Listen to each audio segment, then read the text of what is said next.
सो hey everyone, आप सभी का फिर से स्वागत है मेरे चैनल क्रेजी एक्सप्लेनर में। तो आज हम फिर से आ चुके हैं बुक ऑफ एस्पर का एक नया एपिसोड लेके। जिसने पिछला एपिसोड नहीं देखा जाकर पहले वो देख लो, और जिसने देख लिया शुरू करते आज का ए वाला एपिसोड।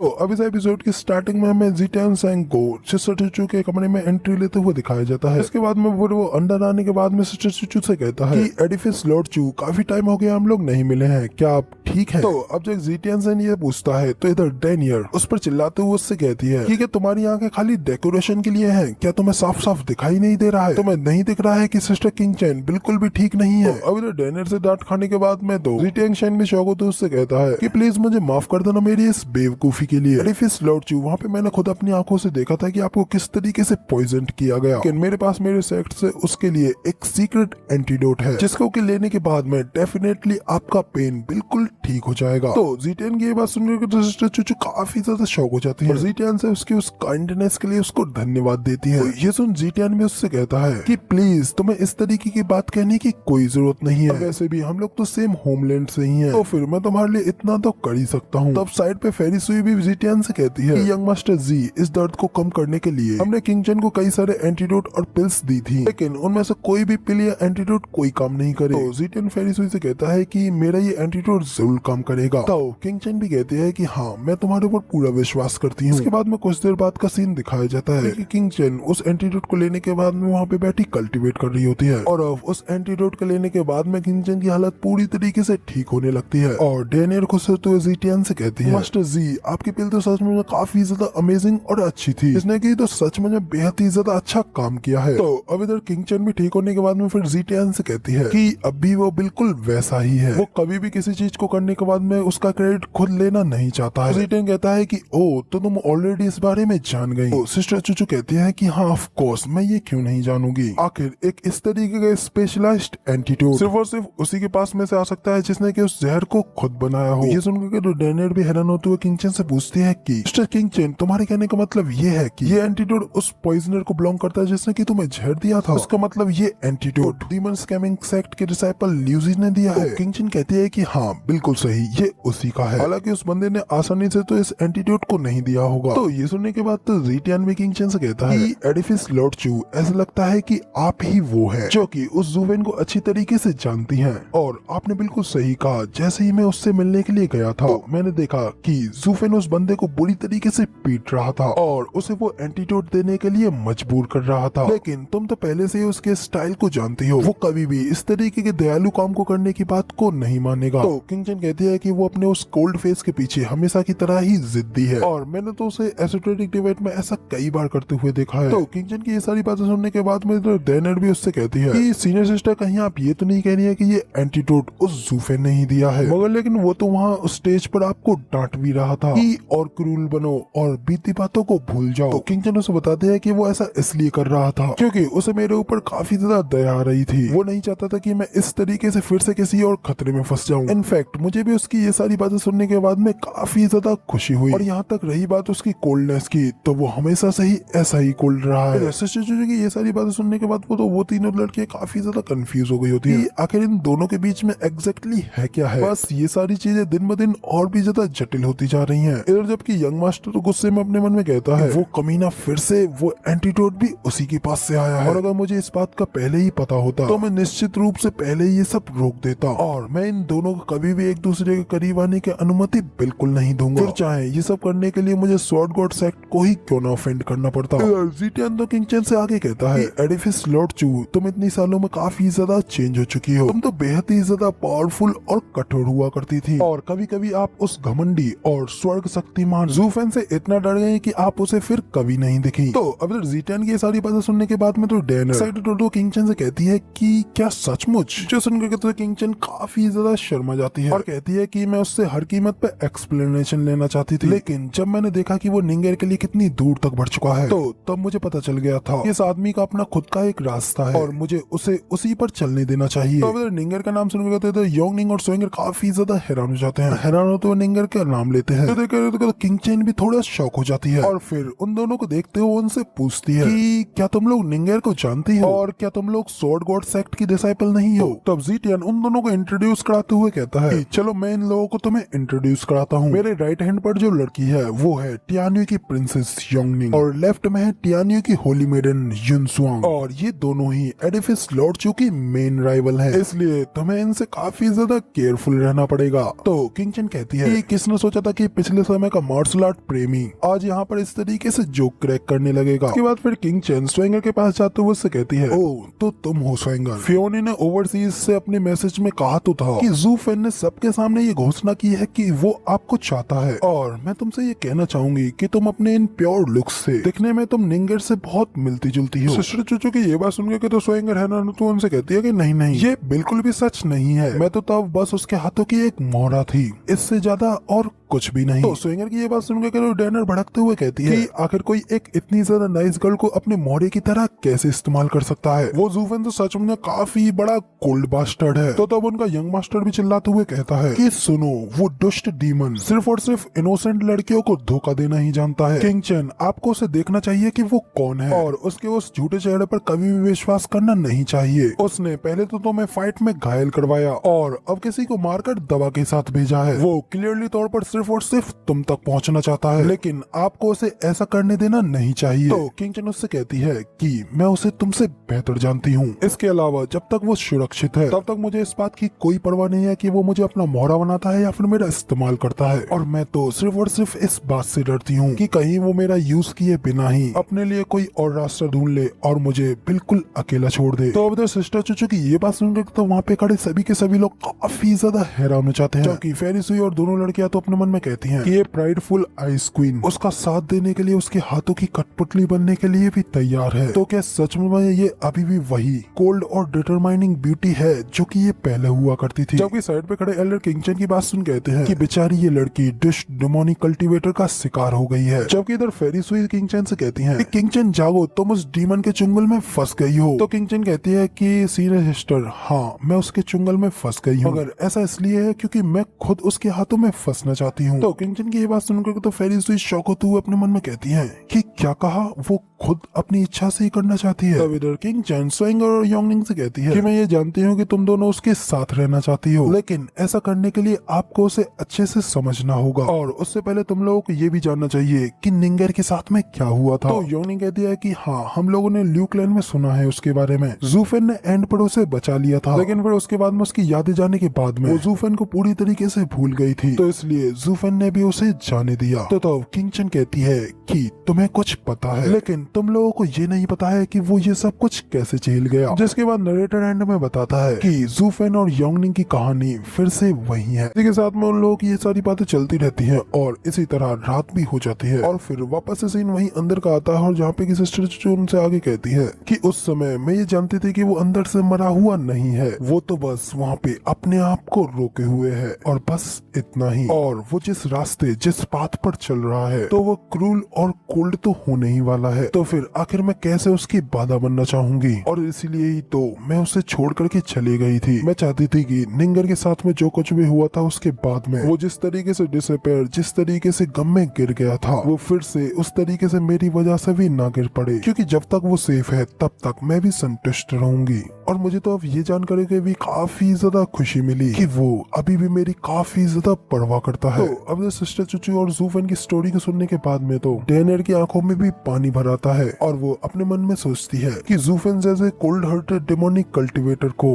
क्या वास्तव में इस तरीके के पेन और पीड़ा के साथ में गुजरना पड़ा, तो फिर अब ये दोनों एक साथ क्यों नहीं हो जाते। तो अब जब डेनर के स्रोत से चेहरे को सिस्टर चूचू भी देखती है तो अपना मुंह छुपाने के लिए डेनर दूसरी ओर अपने मुंह को कर लेती है, जबकि इधर ज़ीटियांग शेन भी कहता है कि मैं समझता हूँ, इसलिए तो एडिफिस लॉर्ड चू उससे चिपकती नहीं है क्योंकि आप उसके ऊपर पूरी तरीके से भरोसा करती हैं, लेकिन ऐसा लगता है कि वो तो हमेशा ही उलझन में रहेगा। और आखिर कौन जानता है कि उसके लिए इनमें से क्या चीज ज्यादा इम्पोर्टेंट है, उसका डिमोनिक पाथ या फिर उसका प्यार। और यही उसकी अंतिम परीक्षा होगी। मैं तो बस केवल उसके लिए यही आशा करता हूँ कि वो जल्द ही इस चीज के ऊपर काबू पा ले और ज्यादा से ज्यादा स्ट्रॉन्गर बन जाए। तो इसी के साथ में हमें अगला सीन उनके कोर्टयार्ड का बाहर का दिखाया जाता है, जहाँ पे कि जूफेन पहले से वहाँ पे खड़ा होता है, लेकिन फिर भी वो खुद अंदर जाने जाने की हिम्मत नहीं कर पाता और शायद बाहर से इस स्टैचू को देखने के लिए आया होता है। लेकिन तभी कोई उसके पीछे से हंसते हुए आता है और उससे कहता है कि बच्चे तुम उसे जाने नहीं दे सकते, है ना। तो ये सुनकर के जब जूफन मुड़ करके देखता है तो उसके सामने का वो बंदा कोई और नहीं बल्कि वही ड्रंकर डानकिन शेन होता है। तो अब ड्रंकर को वहाँ पे देख जूफन उनसे पूछते हुए कहता है कि सीनियर आखिर आप अभी तक यहाँ पर कैसे हैं। तो ड्रंकर कहता है कि मैंने तुमसे पहले ही कहा था कि इस जगह इस लैंड पर ऐसा कोई भी नहीं है जो कि मुझे रोके रख सकता है, इसलिए मैं जब चाहूँ जहाँ चाहूँ वहाँ जा सकता हूँ। क्या तुमको पीछे से आने वाले लोगों से कुछ परेशानी है क्या। तो जूफन उसे कहता है कि नहीं, तुम्हें जो करना है वो करो। तो दारूबाज जूफन से पूछता है कि आखिर इस दुनिया में प्यार क्यों मौजूद है, लोगों को उनके जीवन का मीनिंग सिखाने के लिए। और बच्चे अगर तुम उस लड़की को चाहते हो तो जाकर के उसे ले आओ ना, और आखिर इसमें किसी भी तरीके की कोई विवाद की क्या ही बात है। तो दारूबाज की बात सुन जूफन कहता है कि सीनियर प्लीज मजाक मत करो, आप भी ये अच्छी तरीके से जानते हैं कि ये मेरा रास्ता, मेरा पाथ नहीं है। तो तब दारूबाज भी कहता है कि ओ हाँ, तुमने बिल्कुल सच कहा, लेकिन इसका मतलब तो सिर्फ इतना है कि तुम काफी ज्यादा चंचल हो। तुम्हारे पास 2 लड़कियां थी और अब तुम्हें तीसरी भी मिल गई, लेकिन तुम उनको बिल्कुल भी डिजर्व नहीं करते हो। तो दारूबाज की ये बात सुनकर तो जूफन फिर से उनसे कहता है कि सीनियर प्लीज मजाक मत करो, आप अच्छी तरीके से जानते हो कि मेरे कहने का क्या मतलब है। मैं अभी डिमोनिक पाथ पर चल रहा हूँ, जो कि पूरी तरीके से मौत से बड़ा हुआ रोड है, और जहाँ पर सिर्फ और सिर्फ क्रूरटी है, वहाँ पे इमोशंस का तो कोई नाम ही नहीं आ सकता। तो फिर आखिर में इमोशंस, भावनाओं को अपने ऊपर हावी कैसे होने दूं, और अगर मैं ऐसा करूंगा तो इससे मुझे और खास तौर पर उसे नुकसान होगा। तो फिर आखिर इन चीजों में परेशानी क्यों होना, और मेरा अतीत इस बात का जीवित एग्जाम्पल है। तो दारूबाज कहता है कि तो फिर आखिर तुम यहाँ पर क्यों खड़े हो, क्योंकि तुम अंदर से पहले ही मर चुके हो, इसलिए क्यों ना अपने सारे इमोशंस को ही मार डालो। यहाँ खड़े होकर के किसी लड़की की खिड़कियों पर जासूसी करना तुम दोनों के लिए कोई अच्छा काम तो नहीं है। तो तब जूफन कहता है कि हाँ, सीनियर बिल्कुल सही कह रहे हैं, लेकिन जो कुछ भी उसके साथ में हुआ उसके बाद से मैं उसे ऐसे जाने नहीं दे सकता। मैंने कभी भी किसी का भी एहसान अपने ऊपर नहीं लिया है, मैंने तो बस दूसरों के ऊपर ही एहसान किया है, क्योंकि जिस पल मैं किसी का एहसान लेता हूँ तो उसे चुकाना काफी ज्यादा कठिन हो जाता है। तो जूफन की ये बात सुनकर तो दारूबाज जोर जोर से हंसने लगता है और जूफन से आगे कहता है कि ओ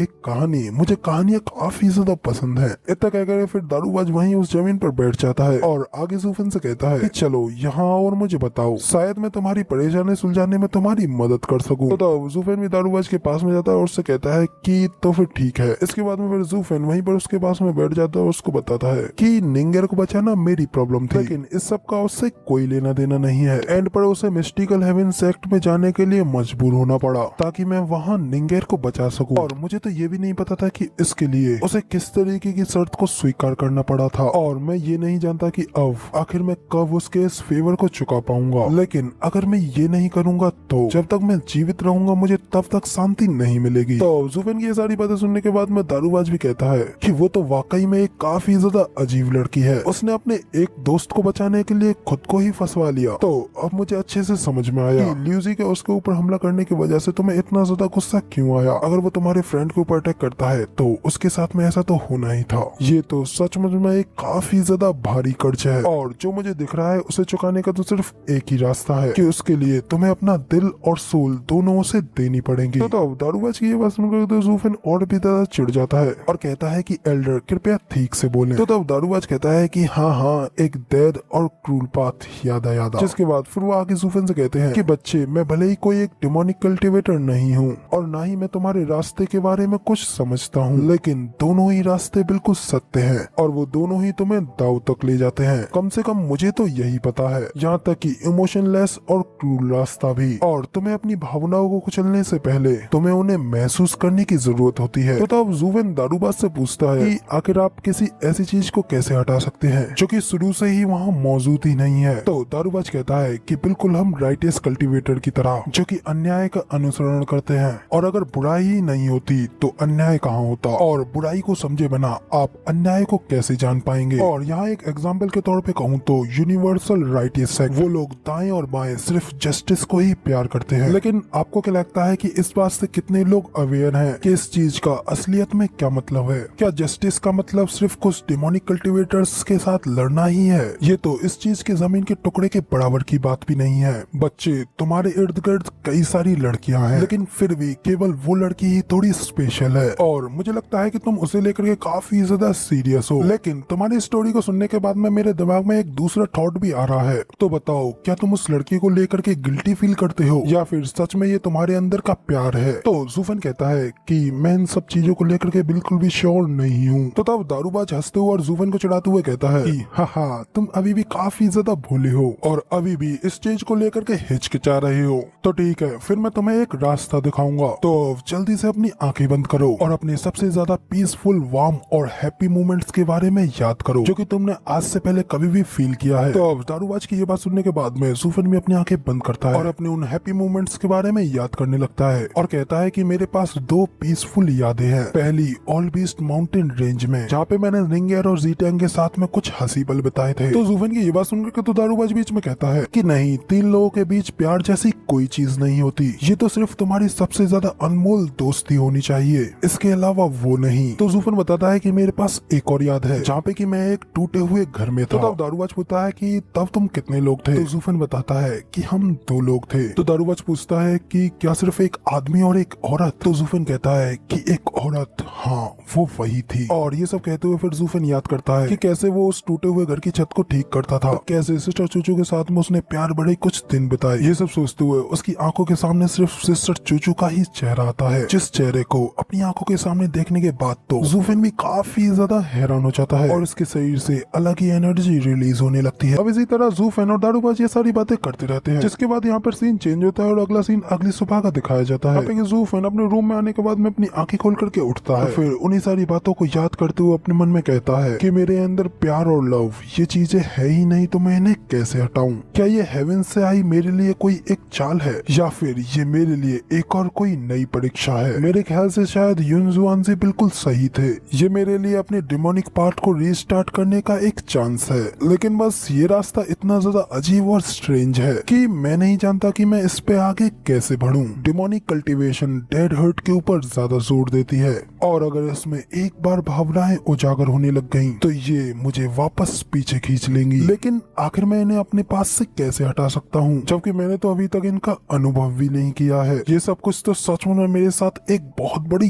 गड़बड़ हो रही है। लेकिन अगर मैं अपने इन इमोशंस को अपने डिमोनिक पाथ पर ट्रेंड करता हूँ, तो क्या ये इमोशंस फिर भी प्योर रह पाएंगे? और क्या मैं इस चीज को प्यार और लव कह सकता हूँ, या ये एक लक्ष्य तक पहुँचने के साधन से बढ़कर और कुछ नहीं है? लेकिन अगर मैं किन्हीं इमोशंस में डूब जाता हूँ, तो क्या वाकई में मैं उन्हें काट पाऊंगा? मगर अगर उन्हें इतनी ही आसानी से हटाया जा सकता है, तो फिर आखिर मैं उन्हें सच्चा प्यार क्यों कहूँ? और अगर मैं इसे एक परीक्षण, एक ट्रायल के तौर पर देखता हूँ, तो इसका मतलब तो यह है कि मेरे सामने अब कोई भी रास्ता नहीं है। तो अब इधर जूफन जब इन सारी बातों को गहराई से सोच रहा होता है, जूफन के गेट के बाहर से शोर मचाते हुए वेनरेबल यान कहते हैं कि होली शेट, एक और काला घोड़ा सामने आ गया और अब मुझे नहीं लगता है कि हम लोग मिडिल 3 सेक्टर के साथ फाइट से भी आगे निकल पाएंगे। इसी के साथ में फिर वो गुस्से में जूफन का गेट खोलते हुए कहते हैं कि बास्टर्ड, सनसेट हो चुका है, तुम अभी तक यहाँ क्यों लेटे हुए हो? और अगर तुम्हें अपनी नींद ही पूरी करनी है तो तुम अपनी नींद तब पूरी कर लेना जब तुम मारे जाओ, क्योंकि अभी हमारे पास चिंता करने के लिए कई और इम्पोर्टेंट चीजें हैं। तो तब इधर वेनेबल यान को इतना ज्यादा हड़बड़ाता हुआ देख करके जूफन उनसे कहता है कि आखिर इतनी क्या जल्दी कर रहे हो, और हम लोग तो मिडिल 3 सेक्टर को कल चैलेंज करने वाले हैं, फिर अभी फिलहाल यहाँ पर कोई फालतू का ड्रामा मत करो और जल्दी से यहाँ से निकल जाओ। तो वेनेबल यान जूफन से कहते हैं कि डैम बदमाश बच्चे, तुम तब स्टेज पर मिडिल 3 सेक्टर के बीच की फाइट को देखने के लिए नहीं आए थे, और क्या तुम्हें पता है कि इसका अंत कैसा हुआ? तो जूफन मुंह बनाते हुए कहता है कि मैं इस चीज को जानने के लिए बिल्कुल भी इंटरेस्टेड नहीं हूँ। तो वेनेबल यान अपना मुंह लटकाते हुए कहते हैं कि अभी तुम्हें इस बारे में पता नहीं है, तभी तो तुम इतने ज्यादा रिलैक्स्ड में हो। लेकिन अगर तुमने वो देखा होता कि मिडिल 3 सेक्टर के स्टेज पर क्या हुआ था, तो मुझे यकीन है कि तुम उसे देख करके इतने ज्यादा रिलैक्स्ड में नहीं होते, और मैं ये शर्त लगाता हूँ कि तब तुम मुझसे भी ज्यादा घबरा गए होते। तुम्हें पता है, स्वॉर्ड गॉड सेक्ट नेचुरली तौर पर एक फ्रीक है और उनके 10 के 10 डिसाइपल इथेरियल स्टेज पर हैं, जिसमें कि तुम्हारा वो पुराना दोस्त भी शामिल है, जो कि हाल ही में अपना ब्रेक थ्रू कंप्लीट करके इथेरियल स्टेज पर पहुंचा है। तो तब ये सुन जूफन भी स्माइल करते हुए कहता है कि ओ बिल्कुल ठीक, जब वो तब वहाँ पे आया था तो तब मैंने उसके ऊपर ज्यादा टेंशन नहीं दी थी, लेकिन अब जब तुमने ये चीज मेंशन की है तो अब मुझे याद आ रहा है कि उसके अंदर से निकल रहा वो ऑरा, वो एक इथेरियल स्टेज का था। वो तो हमेशा से ही एक मार्शल फेनेटिक था, वो सचमुच में एक जीनियस था, लेकिन उसका इथेरियल स्टेज पर इतनी तेजी से पहुंच जाना ये तो सचमुच में मेरी एक्सपेक्टेशन से भी बियॉन्ड निकला, लेकिन खैर उसको मेरी तरफ से बधाई हो। ज़ुफेन की ये बात सुनकर तो वेनेवलियान चिढ़ते हुए चिल्ला करके उससे कहते हैं कि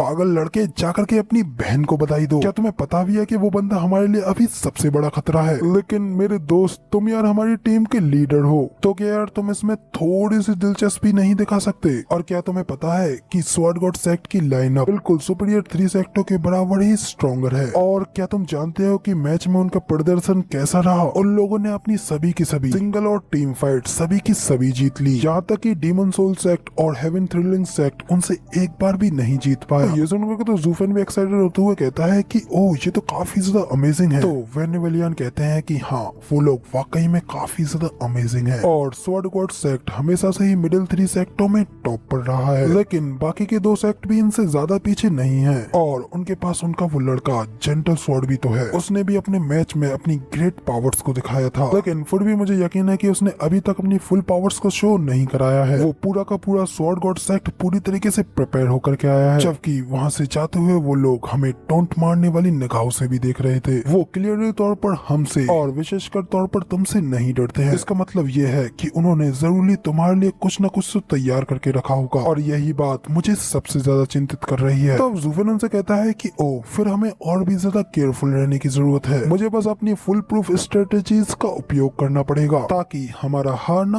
असंभव हो जाए। तो ज़ुफेन की ये बात सुनकर तो वेनेवलियान भी काफी ज्यादा एक्साइटेड हो जाते हैं, और ज़ुफेन से कहते हैं कि क्या तुमने इसके लिए कुछ सोच रखा है? जल्दी से मुझे बताओ। तो तब ज़ुफेन हंसते हुए उनसे कहता है कि सिंपल सी बात है कि हमें उनसे नहीं लड़ना है, क्योंकि अगर हम उनसे लड़ेंगे ही नहीं तो हम हारेंगे क्या, और या फिर हमें मिडिल 3 सेक्टों में से एक बनकर के ही संतुष्ट रहना पड़ेगा। तो ज़ुफेन की ये बात सुनकर तो वेनेवलियान काफी ज्यादा शॉक हो जाते हैं, और गुस्से में चिल्लाते हुए ज़ुफेन से कहते हैं कि बकवास ज़ुफेन, क्या तुम इसी तरीके से अपनी हार मानना चाहते हो? तो फिर आखिर तुम्हारी उस बात का क्या हुआ जब तुमने कहा था कि हम लोग सुपीरियर 3 सेक्टों को चैलेंज करेंगे, और वो तुम ही थे जिसने की इतनी महान योजनाओं की घोषणा की थी। लेकिन अब जब तुम स्वॉर्ड गॉड सेक्ट से मिले हो, जो कि तुम्हारा रास्ता रोक सकता है, तो तुम उनके सामने पीछे हट रहे हो। तो अब ज़ुफेन तो वेनेवलियान की बात पर जरा सा भी ध्यान नहीं देता, और बस वहाँ से उबासियां लेकर के वापस जाने लगता है। मगर साथ ही वो अपने मन में कहता है कि अभी फिलहाल मेरे पास सॉल्व करने के लिए इससे बड़ी प्रॉब्लम्स हैं, तो इसलिए मेरे पास अभी इन चीजों के लिए बिल्कुल भी टाइम नहीं है। और जहाँ तक संप्रदायों के हितों का सवाल है, तो तुम लोग खुद ही इस बात का पता लगा लो। इधर जब ज़ुफेन वेनेवलियान की बात का जवाब ना देते हुए दूसरी ओर जा रहा होता है, तो ये देख करके तो वेनेवलियान गुस्से में अपने दांत पीसने लगते हैं और कहते हैं कि ज़ुफेन, तुम सचमुच में बहुत बड़े जिद्दी हो। तुम सिर्फ केवल और केवल अपने मूड के ऊपर ही काम करते हो। इधर तभी उनके पीछे का वो गेट खुलने लगता है, और उससे क्विलिंग झांकते हुए उन लोगों से कहता है कि स्टीवर्ट ज़ू,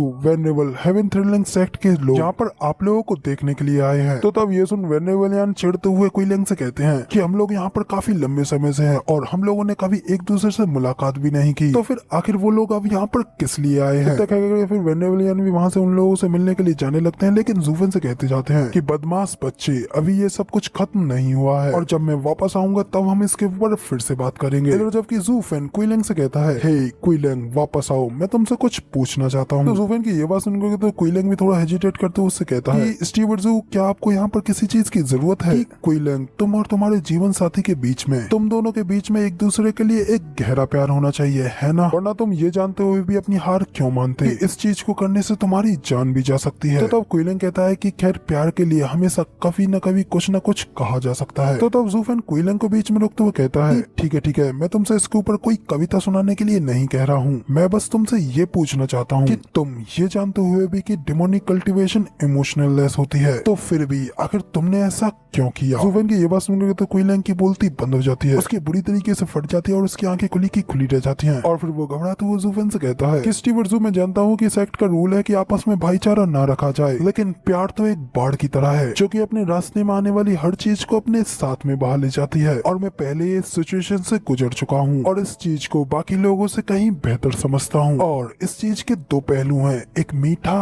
और एक कड़वा, जिनके के बीच में बहुत कुछ है। फिर भी मैं बस इतना कह सकता हूँ कि मुझे किसी बात का कोई अफसोस नहीं है, और तब भी नहीं जब मुझे एक लेबर डिसाइपल बनने के लिए मजबूर होना पड़ा। तो तब इधर क्विलिंग को इतना ज्यादा घबराते हुए देखकर और उसकी ये सारी बातें सुनकर जूफेन कहता है कि अरे तुमने मुझे गलत समझ लिया, मेरी ये बात सेक्ट के नियमों के बारे में नहीं है, बल्कि मैं तो यहाँ पर डेमोनिक पाथ के बारे में बात कर रहा हूँ। और अब जब तुमने प्यार के बारे में इतना अधिक जान लिया है तो फिर अब इसमें प्रोग्रेस करना काफी ज्यादा मुश्किल है। तो फिर आखिर तुमने इसमें बिना किसी हिचकिचाहट के गोता क्यों लगाया? तो तब क्विलिंग कहता है कि स्टीवर्ट जू, मैं भले ही एक डेमोनिक पाथ का डिसाइपल हूँ, लेकिन मैंने कभी इसके बारे में एक बार भी नहीं सोचा है। मैंने तो सिर्फ केवल दूसरों को ही फॉलो किया है और बस सेक्ट के रूल्सों को नहीं तोड़ा, बस इतना ही। और जब मैं उसके करीब आने लगा था तो तब मैं किसी भी चीज के बारे में नहीं सोच रहा था, मैं तो बस यही सोच रहा था कि कहीं हमारी पोल न खुल जाए और फिर हमें इसका खामियाजा न भुगतना पड़े, बस इतना ही। तो इधर क्विलिंग की ये सारी बातें सुनकर तो जूफेन भी काफी ज्यादा हैरान और शॉक हो गया होता है। और फिर जूफेन निराश होते हुए दूसरे ओर मुंह मोड़ते हुए अपने मन में कहता है, आखिर मेरे दिमाग में ऐसा क्या है जो कि मैं इससे ये सारी बातें पूछने लगा? ये बेवकूफ तो एक पाथ और डीमन के बीच का अंतर भी नहीं जानता, ये तो बस झुंड का पीछे करने वाली भीड़ है और कुछ भी नहीं। ये सब सोचने के बाद में फिर जूफेन क्विलिंग से कहता है कि ठीक है, अब तुम जा सकते हो और अब बस मुझे यहाँ पर शांति और चुप्पी की जरूरत है। तो अब जूफेन की ये बात सुनने के बाद में तो क्विलिंग भी वहाँ से जाने लगता है, लेकिन फिर वो पीछे जूफेन की ओर देखता है और उससे कहता है कि स्टीवर्ट जू, मुझे नहीं पता कि मेरे पास में ये कहने का अधिकार है कि नहीं, और डेमोनिक पाथ को लेकर के मेरी अंतर्दृष्टि आपसे और एल्डर युआन की तुलना में बहुत ही ज्यादा बेकार है, लेकिन एक एरिया ऐसा है जिसके बारे में मैं निश्चित रूप से जानता हूँ कि मैंने राइटेस पाथ को छोड़कर के डेमोनिक पाथ को चुना था, क्योंकि उसमें बहुत सी रिस्ट्रिक्शन थी। और हालांकि मैं अभी नहीं जानता कि आपके मन में क्या है, लेकिन मुझे लगता है कि आप भी खुद से ही रिस्ट्रिक्टेड, खुद से ही सीमित हैं। मगर आखिर आपको ऐसा क्यों करना चाहिए? और हालांकि मैं भी इन चीजों से गुजर चुका हूँ, लेकिन जब बात इमोशन और लव की आती है तो तब मैं बिल्कुल भी हेजिटेट नहीं करता। तो इधर क्विलिंग की ये बात सुनकर तो जूफेन भी काफी ज्यादा शॉक हो जाता है और अपने मन में कहता है कि इसकी बातों में सेंस तो है, हमारा ये डेमोनिक पाथ पूरी तरीके से फ्रीडम के ऊपर ही तो बेस्ड है, लेकिन इस रास्ते पर चलने से मुझे रोका जा सकता है। इस चीज में सच में कितना ज्यादा कॉन्ट्राडिक्शन है। तो अब इसी के साथ में एंड में नरेटर बताता जाता है, अब एक और नई प्रॉब्लम खड़ी हो चुकी है।